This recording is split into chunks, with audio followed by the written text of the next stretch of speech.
Nicole, first tell us what group are you in and why did you decide to start trouble and not just keep your mouth shut?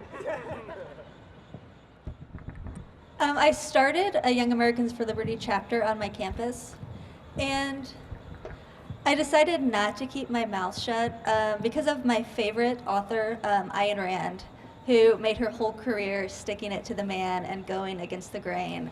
And I really value women like that who are courageous and go after what they believe in. So that was ultimately what made me decide to sue my school. Okay, so let's step back a little bit. You first tell us what was it, not that it matters because it wouldn't matter, but what was the idea or the thing that you were trying to draw attention to, and what were the policies that your school made you go through? Okay, I was talking about campus carry. It tied into, at the time, we had Senate Bill 11 going through committee that was a campus carry bill, and it did get passed. And I was with a friend of mine. We had a couple signs. One said defend gun rights on campus. The other one said LOL with the O as the Obama campaign logo. And we were just talking to students, and we were actually done. We were out for a couple hours when we were approached by administration and 3 armed police officers who said that a student was offended by one of my signs and emailed them, and they came to shut us down. So let's step back a little bit. So you were just talking about guns in Texas. That does not seem crazy to me. And police officers that were armed approached you.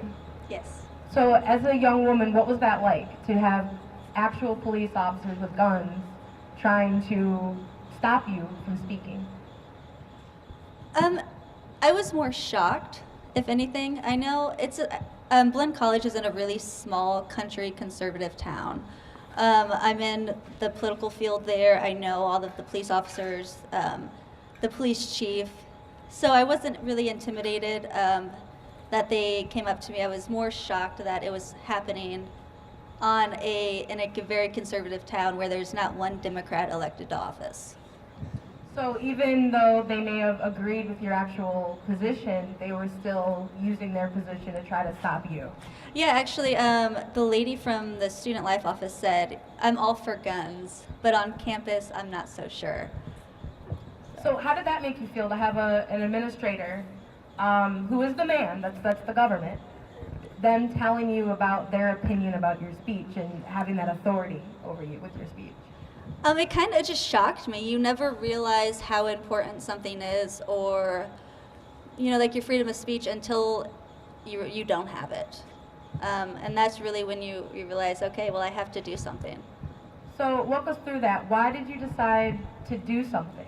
Why not just walk away or go to Facebook and write a couple comments and hashtag something and then move on? Because I try to get my friends involved in the political process. And the number one thing they always say is, I'm just one person, what can I do? I can't do anything, so I'm going to go back to playing video games or doing whatever. So I really wanted to show people that one person can stand up, with the help, of course, of other people like FIRE, and make a difference. Okay, so take us through this process. So you contacted FIRE, and what did we tell you, and what was that like to know that you were going to be going to your campus and suing the very people that you would be walking around every day? It was nerve-wracking. FIRE was amazing. They completely helped me along the way with any concerns or questions that I had. And when the lawsuit first hit and I was going back to campus, that was a little scary and I was a little nervous. But most of the students, they don't follow the news, so they had no idea. And it was mostly teachers, and most of them were on my side. A lot of our teachers are very conservative, so they would pull me aside after class and tell me they really like what I'm doing and to keep it up. Did you ever have any other students or professors or just people in the community come up to you and share similar experiences? Did you find out this was happening to other people, or was this is something that just happened to you? Or did you not know, did other people think that this type of thing was allowed and okay? It never happened to anybody because the the clubs on campus, they're not very active. They hold meetings, but they don't do any activism or tabling. And my advisor for my club, he had no idea we had a free speech zone. When I was telling him about it, he's like, no, we don't. I'm like, well, the dean told me we have a free speech zone. So for everyone here, can you explain what is a free speech zone and what was your free speech zone like at Blinn College? Describe it for everyone. Okay, a free speech zone is an area on campus that you can go and protest or hold up a sign, whatever, usually without the permission of the school. Now, some schools, you still have to get permission. With Blinn, you did not if you were in the free speech zone. And our free speech zone was about the size of a parking space with a big blue billboard dividing it in half. So when I had my club out there once, we could fit 2 people on each side. And was that, of course, was just enough space for you to get your voice out, right? Oh, yeah.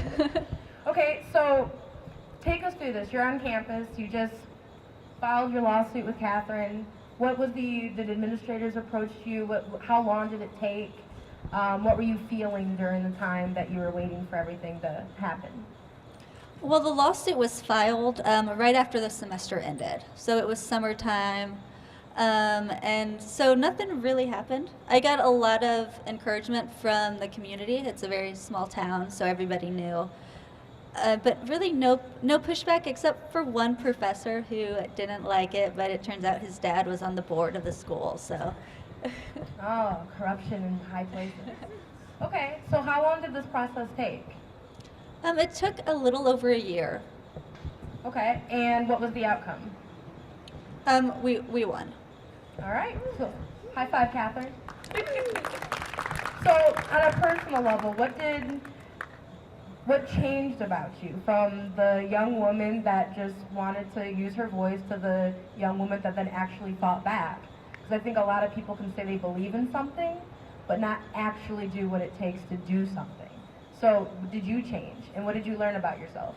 I absolutely changed. When this process started, I was this shy, timid, meek little girl, who was always afraid to say something. I always just agreed with everybody. And now I'm the complete opposite. I have no problem going on a campus and talking to students. I moved to California where I knew nobody to live for 3 months on my own to do that. So it has made me more confident in myself and what I can do. Okay. And I'm going to ask you, what would be your advice to other student clubs? Should they be communicating, working together, keeping each other updated on policies, procedures? What would you recommend so they don't have these problems with administrators, but more importantly, to make sure that they're working to make sure that all of their rights are protected? I guess I would say that if you do have unconstitutional speech codes, and as groups who want to come together and change them, that would probably be the best way. Maybe going to administration and changing them, contacting fire, seeing if they could write a letter to the school or something like that. Okay. And last one I ask you is, what is your future now? What has this done for what you see for yourself and the things that you want to do with your life? Wow. When I went on campus, when this incident happened, it was my first time on campus as a student group. It was literally my first experience in the Liberty Movement, being kicked off of campus. So since then, standing up for my school, it allowed me to become, a few months later, a state chair for Young Americans for Liberty. I became a campus coordinator for Students for Liberty. I worked for a few other nonprofits a little bit. It allowed me to work for the Leadership Institute, and next month I'm moving to DC to work full-time for the Atlas Society. So all of that happened because I stood up to my school. Great. So I want to turn it over to you guys now. What questions do you have for Nicole? What do you think about what happened? Did it ever occur to you that you could literally have cops come up to you with guns simply because you were talking about something? What's your name? My name's Wilfred. Come up here and grab the microphone. Oh, okay. Hello? Oh, okay. Hello everyone, my name is Wilfred. I don't really have a question, I just think it's really cool, and pretty brave for doing what you did. I don't think, you know, a lot of people could sue their college. I don't even think I could even think about suing my college. So hats off to you. I think it's really dope what you did. Thank you. Anybody else? We have people here. Come over here. Okay. Tell us your name and why you're here, and then ask your question. Hi, I'm Cullen, and I was wondering, what were the policies about speech outside of the speech zones? Like, what could not be said? They didn't really have a list of what could not be said. Just that if you were a student group and you wanted to talk to students, you needed permission from the school. Now, do you think the content of your speech had something to do with that? You referenced the administrator that it was cool with guns, but not on campus. Do you think the content of what you were advocating for, and if it was maybe no guns on campus, you would have had the same experience? I think it had a lot to do with talking about campus carry because at the time it was going through committee. So you had teachers at UT threatening to quit if this got passed. You had teachers that I went to school with who were threatening to quit if students were allowed to bring guns on campus. So, you know, and with my school, it was mostly 18 to 19-year-old students who really didn't know what entails having a concealed carry, that you have to be 21, you have to pass background checks, take classes, all of that. So a lot of the conversation we had that day, they're like, well, we don't want people coming out of high school and walking around campus with a gun. So a lot of it was just lack of knowledge. Maybe that scared them, but I don't know. Okay. Do we have any other comments, any questions? Anyone? Okay. I love that. I'm Malia. Why do you think it's so important for students to be able to have their voice heard? You know, why is that so important to you? Yes. Great question. Well, I mean, we do go to college, where you know it's been said that it's the marketplace of ideas. And when you get out of school, when you go on into the real world, there are no safe spaces. There are no trigger warnings. You're going to have ideas and viewpoints that you don't agree with in your face all of the time. So if you get that, if you're sheltered from that on campus, and administrators, they want to protect your little feelings, when you go out into the real world, it's going to be a big shock for you. So I think that's the biggest thing. We're not children anymore. We're young adults who need to be able to defend what we believe. I think I'll just add to that. I think it's pretty ironic that I'm 31, but I can remember being in my 20s and people saying, oh, your generation just doesn't care, they don't care, they don't care, they don't know anything, they don't pay attention to anything. And then you try to engage and pay attention, and you had the adults and the ones that know better trying to tell you that didn't need to be talked about. So, great time to say, you know, your parents can be hypocrites sometimes. Yes. All right, next question.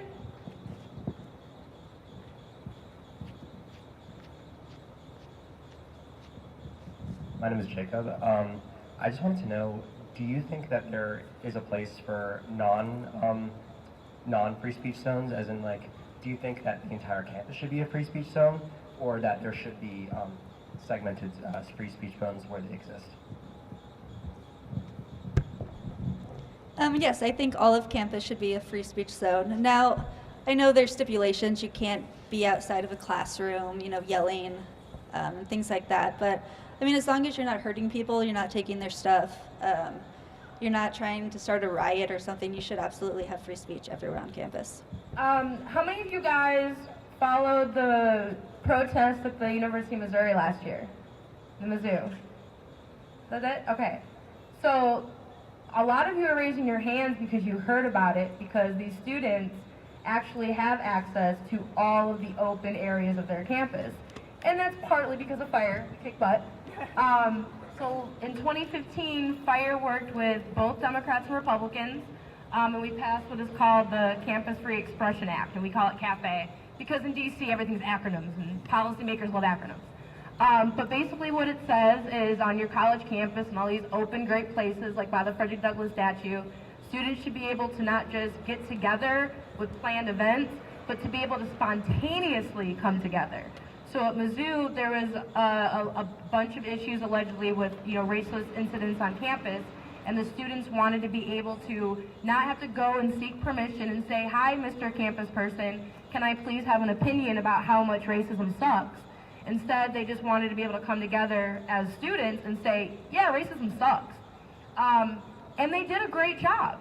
And a lot of the students got, you know, the media likes to have their own narrative, but Fire worked with them, and when things got out of control, the students ended up passing out little pieces of paper that reminded everyone there that the press and the students and everyone is able to be there and judge it and talk about it and have opinions, all because of the First Amendment and that bill. So we've been working with that campus later as they, you know, you get pushed back. This isn't a partisan thing. In my work, I'll see a lot of Republican members that want to defund a diversity club because they're talking about sex. Or you'll see, you know, a liberal member wanting to defund a campus because they're having Trump 2016 on chalk. Oh my gosh, the horror. So it's definitely be aware. This is not a place where it's just one side is against speech. Those with power will always try to limit those without it, and that's why they go after your speech. Because even someone like Frederick Douglass could write a book even though he wasn't even considered a man. And that helped change things. So never ever allow yourselves to think that it's just the left that's coming after you or just this group that's coming after you. And if you see it happening to one person, even if you can't stand every little thing that they stand for, fight for them, because next week you could have a different president, they could redo your speech codes, and you could be stopped right here and now just because you didn't work together to make sure that you have your protest. Any other questions, comments? Do we have anyone here that's active in clubs and protesting and wanting to engage and talk about issues? Anything controversial and uncomfortable you want to talk about? This is your safe space. Anything? Okay. Any other comments? Nobody? How do we join Fire? Oh, okay. So if you guys want to join Fire, we're a lot of fun. Kind of dorky, but we're a lot of fun. You can go to our website, thefire.org. We have a great student network. I'm also always looking for students to come and testify. You're right by DC. So if you want to come and meet your member of Congress, please connect with me. If you're interested in getting a bill like CAFE in the Maryland legislature, so all of you, not just at University of Maryland, but University of Maryland Eastern Shore doesn't have the same rights to free speech that you do on this campus. They don't have the same codes and the same policies. So if you're interested in things like that, come work with us. If you know members, maybe you're interning at the Maryland legislature this year, we'd love to get these bills introduced. So it's a very student-driven network, and everything that happens is because of you guys. And if you don't start to care, you really don't want to depend on a bunch of lawyers to do it. As a lawyer, I can say that. Okay. Anything else? Nobody? I have one. What do you think of that story that Trump guy said? Do you think that what's your opinion about the university? I'll probably leave this one to Catherine because she's the director of litigation. But, you know, generally what we hear a lot at college campuses, particularly this time of year, but always around the political elections, schools love falling back on the public safety thing. But I think on the big philosophical level, like Ethan was saying, at any given time, anyone can claim a bomb threat. I think as the American people, you know, I was 16, and when he was talking about this, it made me think of 9/11. And I was 16 when 9/11 hit. And I can remember people saying, okay, let's not say things or talk about things, or let's do things differently. And I remember saying then, I refuse to be terrified, and I refuse to have someone be able to terrorize me. And again, I mean, not to be disrespectful to the school or anyone else, but if this man can write a book and risk being sold back to slavery, surely we can stand up against a alleged bomb threat. And that'll just be my 2 cents.